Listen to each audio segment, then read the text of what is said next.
Bon les gars, je vais pas vous mentir, ça fait un petit moment que je m'en doutais. Mais là je pense qu'on peut clairement dire c'est officiel. Je suis clairement considéré comme un ennemi du Barça les gars. Je suis supporter du Barça, mais je suis considéré comme un ennemi du club. À partir du moment où t'as carrément un compte Snap à je sais pas combien de milliers d'abonnés qui te le dit clairement, publiquement, sur sa story Snapchat, et que ça a tourné énormément, je pense que là, voilà, je peux plus me cacher. Là, je suis clairement considéré, comme je vous dis, comme un ennemi des supporters du Barça les gars. C'est quand même fou hein. C'est quand même fou, regardez, c'est la marqué. Citez un ennemi de votre club, je commence. Et quand il dit qu'il commence, il me cite moi, bien sûr. Et là, ce que je vous dis, les gars, par rapport à ça, c'est que c'est pas le seul à penser ça. Ça fait un petit moment que je vous dis, je recevais beaucoup de messages par rapport à ça. Beaucoup de personnes qui me disaient, ouais, t'es un ennemi du Barça, t'es un faux supporter du Barça. Bref, des messages comme ça, j'en recevais énormément. Mais là, clairement, qu'une personne publique, on peut même dire presque un média, te dise ça vraiment publiquement, je pense que là, voilà.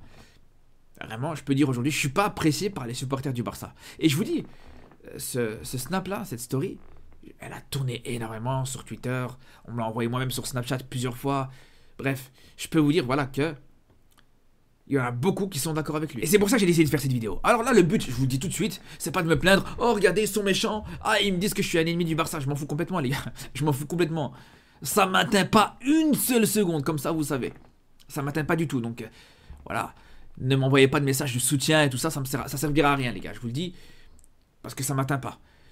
Mais voilà, je voulais faire cette vidéo justement pour vous dire un petit peu, pour vous expliquer un petit peu le contexte, mais aussi pour répondre à ça, pour répondre à ces attaques entre guillemets. Alors pourquoi ils considèrent que je suis un ennemi du club? C'est tout simplement parce que moi, contrairement à certaines personnes les gars, moi je suis pas une chouineuse. Moi quand on perd, on perd. Quand on est mauvais, on est mauvais. Et je vais pas commencer à parler de l'arbitrage. Aujourd'hui, malheureusement chez beaucoup de supporters du Barça aujourd'hui, ça tourne quoi autour de l'arbitre? Tu perds, tu fais un mauvais classico, tu te fais remonter 2 fois au score, ouais c'est de la faute de l'arbitre. Tu te prends un 4-1 contre le PSG alors que tu menais avec 2 buts d'écart, c'est encore une fois à cause de l'arbitre. Et moi, je vous dis, personnellement, vous me verrez jamais faire ça. Et j'ai même envie de vous dire, je préfère largement être un ennemi de ce genre de personnes-là que d'être une pleureuse et de vous dire, oh non, on a perdu ça à cause de l'arbitre, ah l'arbitre il est contre nous, ah mais non mais... Les gars, au bout d'un moment, faut être lucide. Au bout d'un moment, même si t'arrives pas à être objectif, sois un minimum lucide. Et les gars, moi je vous le dis, jamais vous allez me voir pleurer pour l'arbitrage à partir du moment où mon équipe, elle a pas fait le travail. À partir du moment où mon équipe, elle a eu quasiment rien à se reprocher. Je vous le dis les gars. Et ça, que ce soit pour le Barça, mais aussi pour le Maroc les gars. Et je vous le dis la vérité, je vous le dis. Je prends un exemple simple. Maroc-Bénin, Coupe d'Afrique 2019. Je me rappelle très bien qu'à ce moment-là, sur ce match-là, il y a eu une grosse erreur d'arbitrage. Il n'y avait pas la VAR dans ce match-là. Et un but a été clairement refusé pour le Maroc. Un but qui a été annulé sur un hors-jeu inexistant. Voilà, c'est acté, c'est validé, vous pouvez retourner voir. Voilà, c'était un but d'Enesiri sur une passe de Ziyech, pour vous dire. Retournez voir dans mon débrief, à ce moment-là, ou même depuis justement ce match-là, jamais vous m'entendez en parler. Parce que j'estime que t'as pas été suffisamment à la hauteur dans ce match-là. Là, c'est la même chose pour le Barça, les gars. C'est exactement la même chose. Est-ce qu'aujourd'hui, on peut considérer qu'on a été à la hauteur dans un match comme ça, contre le Real, dans ce Classico? Est-ce qu'on peut considérer qu'on a été à la hauteur, qu'on a été irréprochable quand tu sais que tu menais 2 fois au score, quand tu sais que tu avais un Cancelo qui s'est fait complètement bouffer par Vasquez, quand tu sais que tu as un Lewandowski qui était complètement inexistant et qui perdait tous ses ballons? Non les gars, je suis désolé, non. Donc pour ces personnes-là, c'est peut-être moi qui va être considéré comme l'ennemi du club, mais je vous le dis, pour moi, les vrais ennemis, les vraies personnes qui causent du tort au club, c'est eux, c'est pas moi les gars. C'est eux, parce que déjà au niveau de la réputation, le fait que, voilà, que tu viennes à chaque fois pleurer par rapport à l'arbitrage, que toute la saison t'as été mauvais, on le sait tous, t'as été très mauvais cette saison, et qu'il y en a que sur quasiment toute la saison, ils te parlent de l'arbitre, ils te parlent de, ouais, les erreurs d'arbitrage et tout ça. Déjà, en termes d'image, en termes de réputation, ça te donne une image catastrophique, je suis désolé les gars.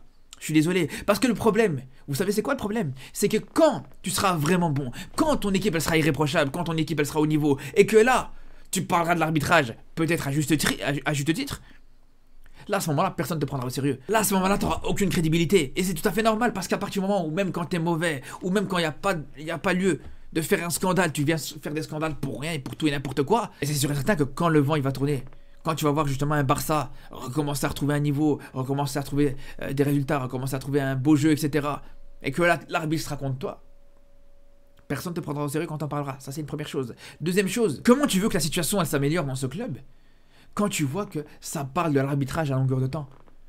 Ça parle que de l'arbitrage, que ce soit chez les supporters, que ce soit chez les joueurs, que ce soit dans le staff, que ce soit le coach, que ce soit la direction, tout le monde parle que de l'arbitrage. Comment tu veux que ça s'améliore? Parce qu'on a tous été les premiers à se plaindre du fait que Xavi y reste. Mais je vous dis, le fait de chouiner par rapport à l'arbitrage, de remettre la faute sur l'arbitre avant de remettre la faute sur soi-même, c'est en grande partie à cause de ça que Xavi est resté. C'est en grande partie à cause de ça, je vous le dis les gars. Parce qu'aujourd'hui, si Xavi était considéré comme le seul ou l'un des principaux responsables avant de parler de l'arbitre, peut-être que ça aurait été différent, peut-être que jamais de la vie, Laporta il aurait voulu garder un Xavi après ce match-là. Il faut prendre ça aussi en compte. Mais quand tu vois que non, après ce match contre le Real Madrid dans le Classico, que ça parlait de l'arbitre, que la direction parlait de l'arbitrage, que même Laporta, il voulait même demander à rejouer le match, etc. Mais c'est sûr et certain qu'il a oublié peut-être les erreurs qu'a pu commettre Xavi dans ce match. Tout simplement les gars. Et il est là le problème. Il est là le problème, c'est qu'aujourd'hui, à partir du moment où tu vas commencer à parler de l'arbitrage à longueur de temps, jamais tu vas avancer, jamais tu vas évoluer, jamais tu vas te remettre en question. C'est pour ça que je vous dis, ouais, pour moi, venez, on parle d'abord ce qui va pas dans le club, parce qu'il y en a énormément, la liste elle est très longue des choses qui vont pas dans ce club, et après on parlera de l'arbitrage. Après, je sais qu'il y en a qui vont me dire, ouais, mais ça veut rien dire. Il y en a qui vont me dire, ouais, ça veut dire qu'une équipe qui joue le maintien, une équipe qui est dernière du championnat, qui a des mauvais résultats, elle a pas le droit de parler de l'arbitrage alors. Je sais qu'il y en a beaucoup qui vont me dire ça, parce que c'est un argument qui m'a déjà été sorti, et justement, c'est là où vous comprenez pas. Parce que le problème, c'est pas les résultats qui sont mauvais. Le problème, c'est justement que, pour moi, je vous le dis, tu tires pas le meilleur de cette équipe-là. Quand je vois les matchs que tu perds, ou même les matchs que tu gagnes d'ailleurs, ben je considère que voilà, tu peux faire beaucoup mieux, clairement. Je considère que tu peux attendre beaucoup mieux de cette équipe. Et c'est là le problème. Si l'équipe faisait le maximum, si l'équipe faisait tout ce qui était en son pouvoir, à ce moment-là, j'aurais dit, y a pas de problème. J'aurais dit, voilà, tu donnes tout, et juste derrière, voilà, l'arbitre, il te plombe. Voilà, j'aurais été le premier à m'indigner par rapport à ça. Mais là, je vous le dis, les gars, personne ne peut venir me regarder dans les yeux et me dire, voilà, cette équipe du Barça, elle donne tout ce qu'elle peut. Là, le fait d'arriver deuxième du championnat, le fait de perdre 4-1 contre le PSG dans ce match retour à domicile, le fait de perdre 3 classicos en une saison, personne aujourd'hui peut me dire que là, c'est le maximum que ce que peut faire cette équipe du Barça, les gars. Personne. Et il est là le problème, comme je vous dis. Après, il n'y a pas que ça qui m'est reproché, il n'y a pas que l'arbitrage. Et ce qui m'est reproché aussi beaucoup, peut-être même plus que l'arbitrage, même avant l'arbitrage, c'est le fait d'être pessimiste par rapport à ce club-là.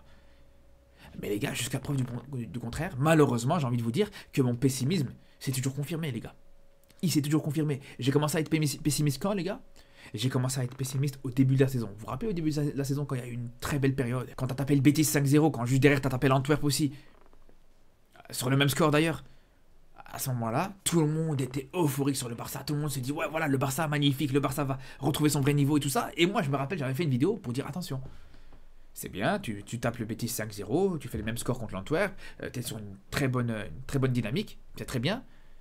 Mais attention, parce qu'il y a des gros matchs qui arrivent. Faudra voir ce que ça va donner contre des adversaires plus relevés. Contre le Shakhtar, contre Porto. J'avais rappelé encore une fois que le match contre l'Antwerp, c'était le match le plus facile qu'avait le Barça dans cette Ligue des Champions. Le match à domicile contre l'Antwerp. On a bien vu le match retour, ce qui s'est passé. On a bien vu sur le reste des matchs en Ligue des Champions.